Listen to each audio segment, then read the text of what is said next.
Bonjour, bonjour, me voici en direct comme tous les mardis 13h, j'ai quelques minutes de retard mais j'ai eu un petit souci technique.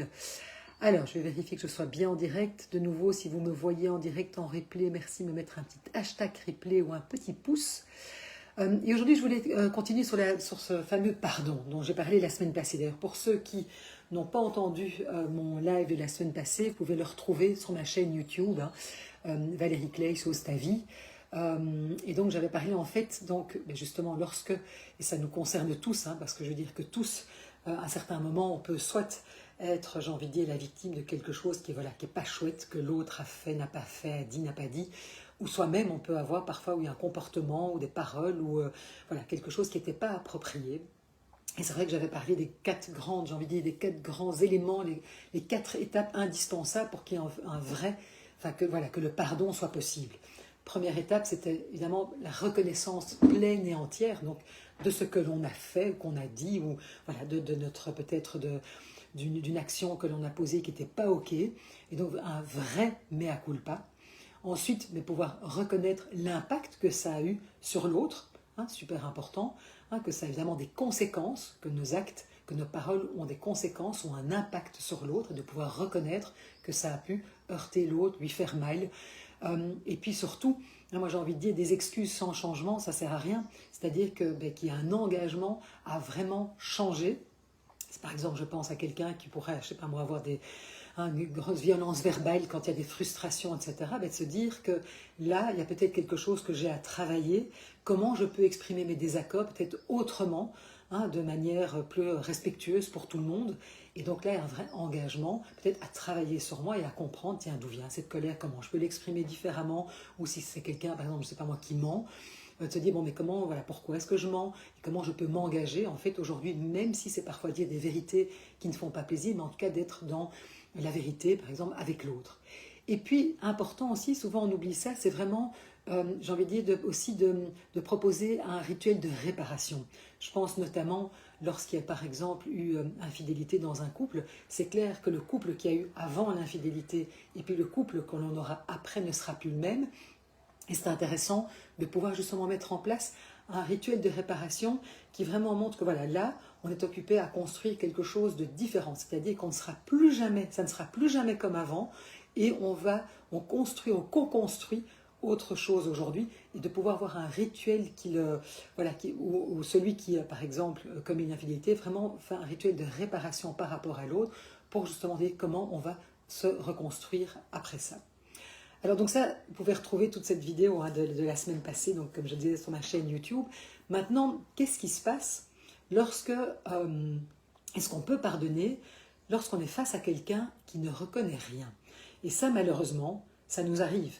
Ça nous arrive parce que soit la personne a décidé qu'elle ne voulait pas prendre, reconnaître voilà, ses actes, la portée de ses actes, en parler, changer. Donc il y a une personne qui est vraiment, qui ne veut pas. Ou parfois c'est parce que c'est quelqu'un qui par exemple est décédé. Ça peut nous arriver si on a vécu quelque chose de difficile, par exemple avec nos parents, avec quelqu'un, voilà, ces personnes ne sont plus là. Et donc, qu'est-ce qu'on fait dans ce cas-là? Parce que c'est vrai qu'on part souvent du principe que en fait, on va pouvoir pardonner, passer à autre chose, que si l'autre justement reconnaît, s'excuse, regrette, etc. Et que donc, tant que l'autre ne le fait pas, eh bien je ne pourrai pas me libérer intérieurement.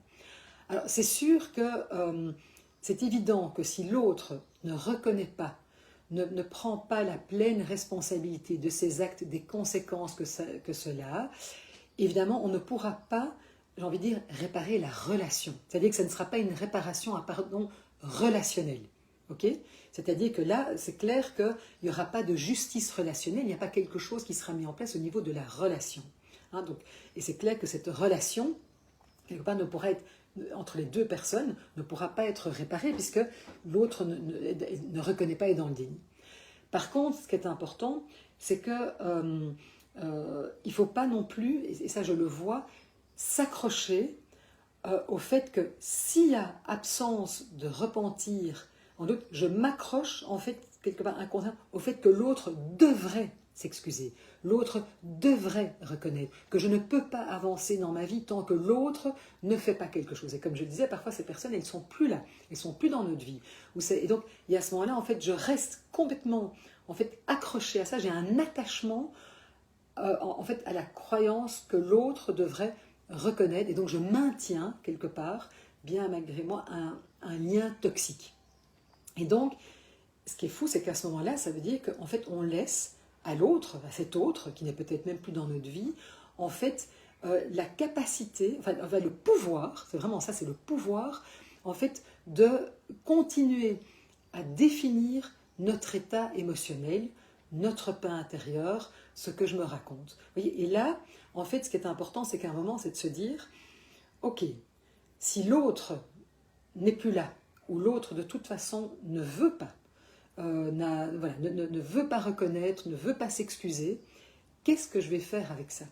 Et là, en fait, on peut décider, malgré tout, de pardonner. Alors, pardonner, ça ne veut pas dire oublier, tout excuser, faire comme si de rien n'était, parce que parfois, certaines personnes disent « Oh bon, c'est bon, hein, j'oublie, je mets ça de côté ».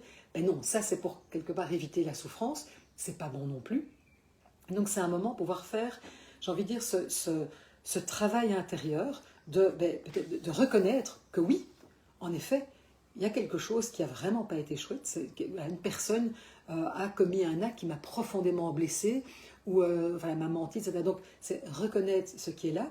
Mais à partir du moment où l'autre, il ne pourra pas y avoir, j'ai envie de dire, de réparation avec cette autre personne parce que, quelque part, cette personne n'est plus là. Il n'y aura pas, j'ai envie de dire, de réparation relationnelle. Mais je peux néanmoins, moi, faire, j'ai envie de dire, ce travail intérieur qui est de reconnaître ce qui a été fait, ce qui a été dit, ce qui n'a peut-être pas été fait, ce qui m'a blessé. C'est vraiment important de faire ce travail de reconnaissance pour moi et à un moment décider de lâcher ça, c'est-à-dire de lâcher cette croyance qu'en fait je ne peux pas avancer tant que la personne ne reconnaît pas. Parce que comme je le disais, parfois, cette personne elle ne peut même pas le faire parce qu'elle n'est même plus là. Je veux dire, elle n'est plus sur cette terre physiquement. Et donc de ne pas tomber dans ce piège de l'attachement, en fait, quelque part, à l'attente qu'en fait l'autre devrait réparer. Et à un moment, quand on fait vraiment ce travail, qui est bien sûr, l'idée c'est de ne pas nier ce qu'il y a là, parce qu'on peut avoir terriblement souffert, ça peut être quelque chose qui nous a terriblement blessé, qui est vraiment très dur, donc c'est pouvoir reconnaître toute cette souffrance que ça a provoqué en nous, de pouvoir en prendre soin, mais à un moment de se dire, bon voilà, moi en fait je décide quelque part de pardonner pour en fait comme un acte de libération, en fait, pour moi, pour me dire que là, voilà, je reconnais que ça s'est passé, que ça m'a fait souffrir, mais je décide de ne plus m'y attacher, parce que quelque part, moi, j'ai envie de continuer à avancer, et je ne vais plus laisser le pouvoir, finalement, à l'autre, quelque part, de ce pouvoir sur mon état émotionnel, mon état de liberté. Et à ce moment-là, j'ai envie de dire, le pardon peut vraiment devenir un acte d'amour pour soi et libérateur. Et à ce propos, si ça vous intéresse, j'ai écrit un article que vous pouvez retrouver sur mon blog. Je mettrai d'ailleurs le lien ici en dessous de la vidéo pour que vraiment, vous puissiez aller un petit peu plus loin là-dedans. Parce que c'est sûr que c'est quelque chose qui n'est pas facile du tout. Et je le vois et je pense particulièrement à une femme que j'accompagne qui a vraiment vécu quelque chose d'extrêmement difficile. Donc je ne nie pas du tout toute la souffrance qu'elle a vécue, mais qui aujourd'hui reste vraiment accrochée au fait que, et là en l'occurrence c'est son mari, devrait reconnaître, et en fait ça la met dans des souffrances terribles. Or lui, clairement, ne reconnaîtra jamais, ne veut pas même parler de ce qui s'est passé, et donc c'est comment elle va pouvoir apprendre à vivre avec ça et pouvoir avancer, parce qu'en fait là, elle reste accrochée au fait qu'elle ne peut pas avancer tant qu'il ne reconnaît pas. Et là, elle se retrouve, en fait, elle lui laisse finalement tout le pouvoir de dicter son état émotionnel, et donc à un moment, qu'est-ce qu'elle va faire avec ça? Est-ce qu'elle peut, elle, pour pouvoir avancer, pouvoir se libérer de ça, de se dire, bon, mais voilà, moi, et c'est pas nier, parce que c'est un fait, il y a des actes qui ont été commis qui l'ont fait terriblement souffrir, donc c'est de pouvoir le reconnaître, peut-être parfois aussi un travail de se pardonner, comment j'ai pu accepter ça, parfois aussi, on en veut à l'autre, mais on s'en veut à soi aussi, d'avoir peut-être accepté de la maltraitance, accepté des situations qui n'étaient pas ok, où je ne me respectais pas, et donc c'est aussi tout ce travail de pardon qu'on peut faire aussi par rapport à soi. C'est pas facile, c'est un processus, c'est pour ça que j'ai envie de vous dire vraiment soyez extrêmement bienveillants, et c'est vrai que c'est souvent un travail qui est difficile à faire seul, parce qu'il y a plein d'émotions, etc., qui sont vraiment pas faciles, j'ai envie de dire, à connecter, à contacter, et donc c'est pour ça que c'est intéressant de se faire accompagner dans ce processus qui est vraiment pas un processus facile, mais c'est clair que, j'ai envie de dire, c'est possible, vraiment, ça je vous le dis, et même d'expérience personnelle, c'est possible de pouvoir avancer, même si l'autre ne reconnaît rien, et de ne pas rester, j'ai envie de dire, accroché à ça, et de pouvoir avancer dans sa vie. Et donc dites-vous que le pardon ne dépend pas du changement de l'autre. Alors c'est sûr qu'évidemment au niveau relationnel, ça je le dis bien, hein, c'est clair que là, il ne pourra pas y avoir réparation. Mais ça ne nous empêche pas, nous, de manière individuelle, de pouvoir avancer dans sa vie, libérer, et surtout se libérer de cette croyance que l'autre devrait. Alors c'est sûr que ça va évidemment avoir un impact sur la relation avec l'autre. Hein, ça c'est clair. Mais donc dites-vous bien que souvent on se dit, mais voilà, moi c'est pas possible, je suis coincé tant que l'autre ne demande pas pardon, ne reconnaît pas, ne s'excuse pas. Bien non, il y a une autre voie pour pouvoir se libérer et pour pouvoir avancer dans sa vie. Et donc voilà, je vous invite à lire cet article que j'ai écrit. Et puis surtout, j'ai envie de dire, si vous êtes face à ça, c'est vraiment pas facile. Et donc ne restez pas seul. Et parlez-en, parce que souvent, parfois même, on a honte parfois aussi de ce qui nous est arrivé, de ce qu'on a peut-être accepté. Et donc ça aussi, c'est important de pouvoir mettre des mots dessus, de ne pas rester, j'ai envie de dire, dans le déni ou dans l'évitement, mais de pouvoir aussi reconnaître à quel point ça nous a fait mal, pourquoi j'en suis arrivée peut-être à une situation comme ça, et de manière à pouvoir avancer. Et donc surtout, je ne suis pas en train de dire que c'est accepter l'inacceptable, mais c'est en tout cas pouvoir accepter que c'est arrivé et qu'il y a moyen de pouvoir s'en libérer.